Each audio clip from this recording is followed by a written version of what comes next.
Hi hello नमस्कार. तर आज मी मस्तपैकी छान साडी नेसलेली आहे. ही तुम्ही साडी बघू शकताय. ही साडी मी नेसलेली आहे आणि छान अशी तयार झालेली आहे, कारण साडी ही प्रत्येक महिलेला आवडते आणि प्रत्येक महिला साडीमध्ये खूप सुंदर आणि गोड दिसते.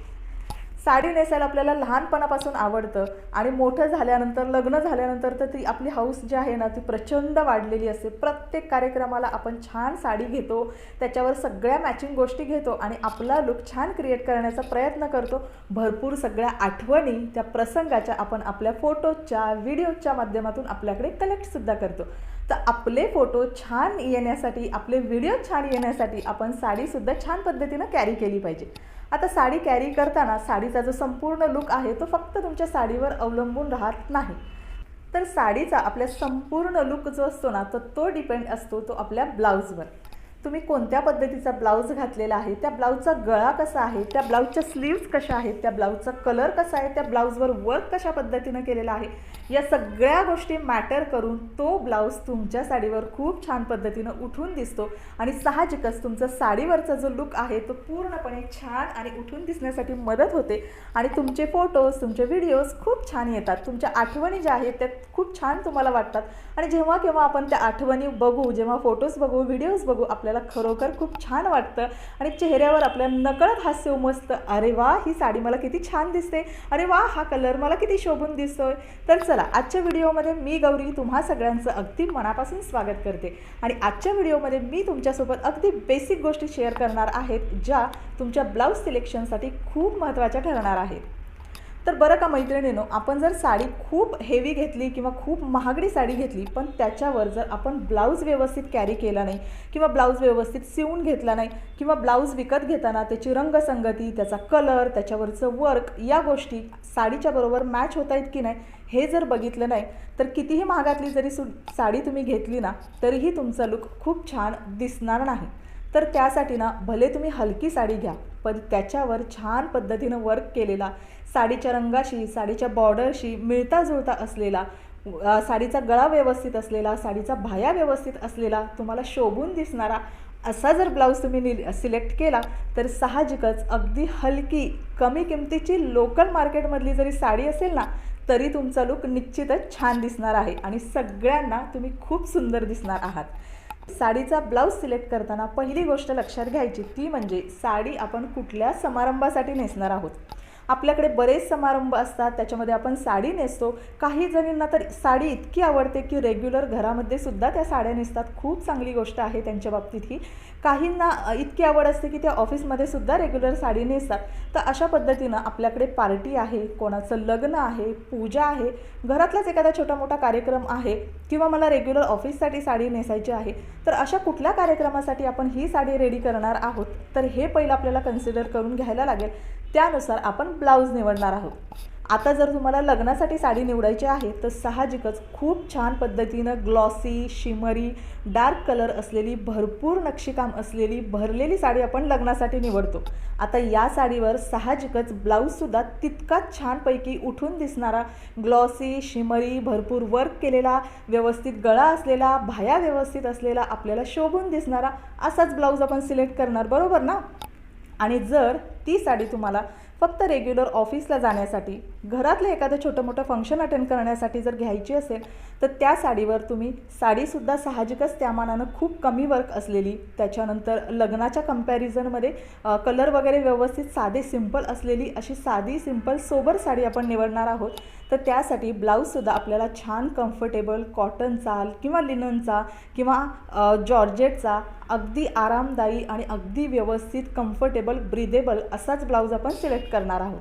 तर त्यासाठी ही गोष्ट पहिली लक्षात घ्यायची की आपल्याला कोणत्या कार्यक्रमासाठी साडी निवडायची आहे, त्यानुसार आपल्याला साडीच्या ब्लाऊजच्या कलेक्शनमध्ये किंवा ब्लाऊज निवडण्यामध्ये भरपूर जास्त फायदा होणार आहे.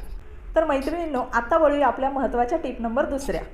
टिप नंबर 2मध्ये ना साडीच्या फॅब्रिकबरोबर मॅच होणारं ब्लाऊजचं फॅब्रिक आपल्याला कन्सिडर करायचं आहे. आता प्रत्येकीला असं वाटेल की साडीचं फॅब्रिक आपण बघून घेतो, ब्लाऊजचं फॅब्रिक कशासाठी बघायचं, पण नाही.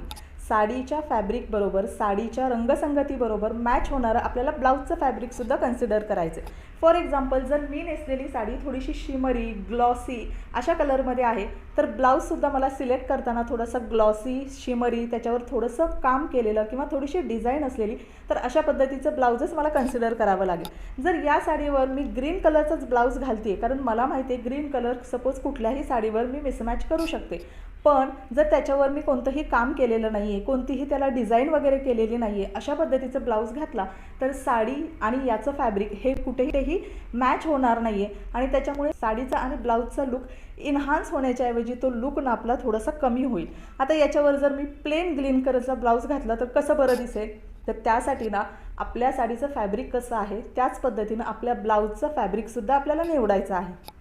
अजून एक महत्त्वाची गोष्ट म्हणजे ब्लाऊजचं फॅब्रिक निवडताना कधी कधी असं होतं की साडीमध्ये ना काही जणींना असं वाटतं की मी खूप जाड दिसते, माझे हात खूप जाड दिसतात, तर त्यासाठी अशा पद्धतीचं फॅब्रिक निवडायचं जेणेकरून ते फॅब्रिक आपण शिवल्यानंतर व्यवस्थित ब्लाऊजला फिटिंग केल्यानंतर ना आपले हात जे आहेत ना ते जास्त मोठे दिसणार नाहीत.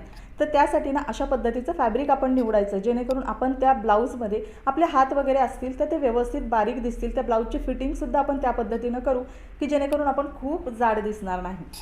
आता अजून एक महत्त्वाची गोष्ट म्हणजे साडीवरचा ब्लाऊज निवडताना आपल्या साड्यांवर कोणत्या पद्धतीची डिझाईन आहे त्याच पद्धतीची डिझाईन आपल्या ब्लाऊजमध्ये सुद्धा घेण्याचा प्रयत्न करायचा. आजकाल जर पैठण्या साड्या बघितल्या तर त्याच्यामध्ये ना भरपूर सगळ्या बुट्ट्या असतात, त्याच्यानंतर नाचणारे मोर असतात, अशा बऱ्याच सगळ्या हत्तीच्या डिझाईन्स असतात, अशा बऱ्याच सगळ्या डिझाईन आलेल्या आहेत. तर त्याच पद्धतीच्या डिझाईन आपल्या ब्लाऊजमध्ये सुद्धा असतील तर अशा पद्धतीचा ब्लाऊज आपल्याला सिलेक्ट करायचा आहे. त्याच्यामुळे काय होईल, साडीवरची डिझाईन आणि ब्लाऊजची डिझाईन ही मिळती जुळती होईल आणि हे दोन्ही एकसंग आहेत आणि हे दोन्ही एकमेकांना अगदी व्यवस्थित पूरक आहेत असा समोरच्याला बघताना अनुभव येईल आणि आपल्याला सुद्धा जेव्हा आपण फोटोज बघू आणि आपले व्हिडिओज बघू तेव्हा आपल्याला सुद्धा हे ब्लाऊज आणि ही साडी किती मॅच होते, किती सुंदर कॉम्बिनेशन आहे असंच वाटेल. तर त्यासाठी साडीवरचा ब्लाऊज कन्सिडर करताना साडीची डिझाईनसुद्धा कन्सिडर करायची आहे. आणि जर तुमचा प्लेन जर साडी असेल, जर तुमची प्लेन साडी आहे आणि त्याची बॉर्डर वगैरे मोठी आहे तर अशा पद्धतीसाठी तुम्ही प्रिंटेड ब्लाऊज वगैरे जो आहे तर तो सुद्धा तुम्ही कॅरी करू शकता. किंवा तुमच्या साडीमधलाच जर ब्लाऊज तुम्हाला शिवून घ्यायचा असेल तर त्याच्यामध्ये हाताला सुद्धा तुम्ही मोठे काठ ठेवू शकता, ज्याच्यामुळे सुद्धा तुमच्या प्लेन साडीचा लुक आहे तो छान एलिगंट होण्यासाठी, तुमचा लुक छान क्रिएट होण्यासाठी मदत होणार आहे. जर तुमच्या साडीची बॉर्डर असेल तर सगळ्यात महत्त्वाची गोष्ट जी की प्रत्येकीसाठी खूप खास आहे आणि प्रत्येकीला खूप उपयुक्त असते. जर तुमची साडी अशा पद्धतीनं बॉर्डरची असेल तर त्या साडीचं ब्लाऊज निवडताना बॉर्डरचा जो कलर आहे तो कलर बघूनच तुम्ही त्या साडीचा ब्लाऊज निवडू शकता, जो की तुमच्या साडीसाठी कॉन्ट्रास्ट मॅचिंग करण्यासाठी खूप जास्त फायदेशीर ठरतो. आता सपोज माझ्याकडे मी आता याच्यामध्ये मिसमॅच केलेलं आहे, कारण याच्यामध्ये ग्रीन कलरसुद्धा आहे या साडीमध्ये, तुम्हाला आता दिसत असेल तर त्यासाठी मी ग्रीन कलरचा हा ब्लाऊज कॅरी केलेला आहे. पण तुम्हाला तसं कॅरी करायचं नसेल तर तुम्ही असंही कॉम्बिनेशन करू शकता. या साडीचा बॉर्डर जे आहे तर त्या बॉर्डरमध्ये हा गोल्डन कलर आहे किंवा हा मरून कलर आहे डार्क, तर या पद्धतीचा ब्लाऊजसुद्धा तुम्ही या साडीबरोबर कॅरी करू शकता. आता मिसमॅच जेव्हा आपण साडीवरचा ब्लाऊज करू शकतो ना तर तो बरोबर कोणतीही साडी कोणत्याही रंगाच्या ब्लाऊजबरोबर आपण मॅचिंग करू शकतो, कारण त्यालाच आता आपण मिसमॅच असं म्हणतो. तर त्यासाठी जर तुम्हाला अगदी कुठल्या कलरसाठी आपण कुठल्या रंगाच्या साडीसाठी कुठला ब्लाऊज निवडायचा हे जर तुम्हाला अगदी कळतच नसेल तर बेसिक एक टिप मात्र नेहमी लक्षात ठेवायची, साडीच्या बॉर्डरचा जो रंग आहे त्या बॉर्डरच्या रंगाचा ब्लाऊज आपण निवडायचा, जो प्रत्येक साडीवर अशा पद्धतीनं मॅच केला तर तो छान आणि छानच दिसतो. आता अजून महत्त्वाची गोष्ट म्हणजे आपल्या ब्लाऊजचा गळा. आता ब्लाऊजचा गळा सिलेक्ट करताना तुम्हाला जो गळा आवडत असेल, जो गळा तुम्हाला कम्फर्टेबल वाटत असेल तर तो गळा तुम्ही सिलेक्ट करू शकता आणि त्या गळ्याला थोडंफार असं छान डिझाईन करायचं आहे. अगदी खूप महाग नाही केलं तरी मी ज्या पद्धतीनं केले, एक सिंपलची गोल्डनची लेस मी लावलेली आहे साडीच्या गळ्याला पुढच्या साईडला आणि मागच्या साईडला, ज्यामुळे आपल्या जो ब्लाऊज आहे त्याचा लुक खूप जास्त पटीने वाढतो. तर अशी सिंपलसुद्धा डिझाईन तुम्ही करू शकता. खूप जास्त काही याला खर्च येत नाही आणि खूप जास्त महागसुद्धा नाही.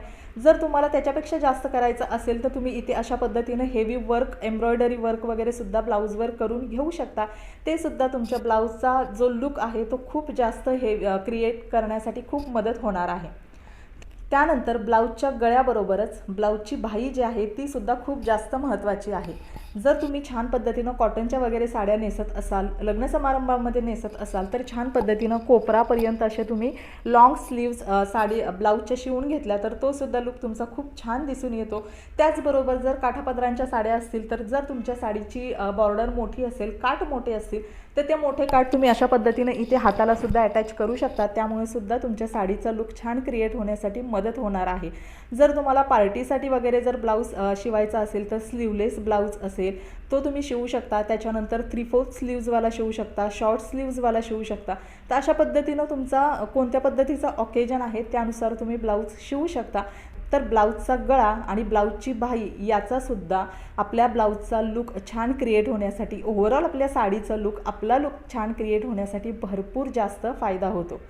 तर मैत्रिणींनो, चला आजच्या या बेसिक टिप्स मी तुमच्यासोबत शेअर केलेल्या आहेत। आय होप त्या तुम्हाला आवडल्या असतील। तर व्हिडिओ शेवटपर्यंत पाहिल्याबद्दल मनापासून धन्यवाद। आजचा व्हिडिओ मी इथंच एंड करते।